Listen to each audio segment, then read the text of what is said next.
હાલો પ્રતાપભાઈ ગુંદાળાથી બોલું છું. તું હવે નાતને દબાવે છો, પેઢીઓ બધી તું ખોટી પાડે છે. બાવસંગભાઈ ડામસ છે ને બાવસંગભાઈની પેઢી ડામસ છે ને ડામસ તો તમે કરી છે ભાઈ. પેઢીઓ ડામસ પ્રતાપભાઈ તમે ડામસ કરો છો. એટલે 5 તારીખનો આપણે થોલ માર્યો છે કેશુરાનું. કેવો 5 તારીખે આવે આપણે 2 વાતનો આપણે નિર્ણય લેવો છે ભાઈ. ઘોઘાબારામાં કોઈ આ નિર્ણય લેવાનો થતો નથી. આપણો ભાલ પંથકનો વખો કાંઈ ઘોઘાબારામાં પાડવાનો થતો નથી ભાઈ. એટલે તું નાચને દબાવમાં નાચ તો ખાલી ન્યાય કરવા માંગે છે. કાંઈ બાવસંગ જેણે અમારે વ્યવહાર નથી કરી લીધો તો તું એમ કહે કે એને અરે વ્યવહાર બંધ કરજો ને એને આ કરજો ને તે કરજો. એને અરે અમારે વ્યવહાર નથી કર્યો. એને તો એક નાચ લેવલે ખાલી એને એક પેઢી એક એને ચિંતી છે કે મારી પેઢી આવે તો આપણે ન્યાય કરવો એમ. એટલે ભાઈ પ્રતાપભાઈ તું નાચને દબાવમાં કે આ થઈ ગયું તે થઈ ગયું સુરાદુલાએ આમ કર્યું હતું ને તેમ કર્યું હતું ભાઈ.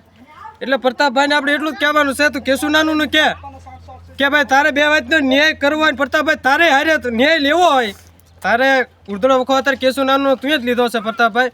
કેશુનાનું તો એક વાર પડ્યો છે.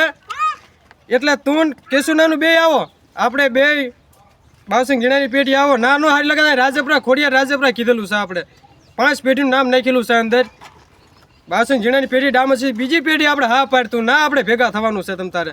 પણ 5 તારીખે તો ભેગું થવાનું છે. એટલે થવાનું છે. અને નાચને એટલું કહેવાનું છે અમે આટલી પેઢીઓ ચિંતા જો એ પેઢીઓ ડામસ કરીને તો ઘોઘાબારામાં કહેવાનું કરતો હોય પ્રતાપ ફલજી તો એ બધું તમારી વાત ખોટી છે. એ તમારો ઊંધો ન્યાય છે નાચનો હોય તે. તો આપણે એટલું એક જ વાત કહેવાની છે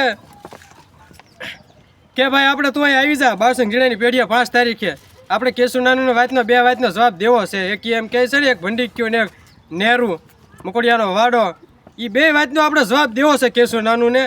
પણ આપણે આવી જાઓ 5 તારીખે ભાઈ. 5 તારીખનો થોલ મારેલો છે. અને તું નાચને દબાવવાનું રવા દે ભાઈ પ્રતાપભાઈ. અને ઘનશ્યામ ફલજીને જાનતી ફલજીને કહેવાનું છે. તેથી તમે ખાલી મેં વિડીયો ચડાવ્યો હતો તેમ કહેતા કે અમારા બાપનું નામ ન લ્યો, અમારા માનું નામ લ્યો. તો આ પ્રતાપભાઈ કોનો છે ભાઈ? એને હકેલી લેજો.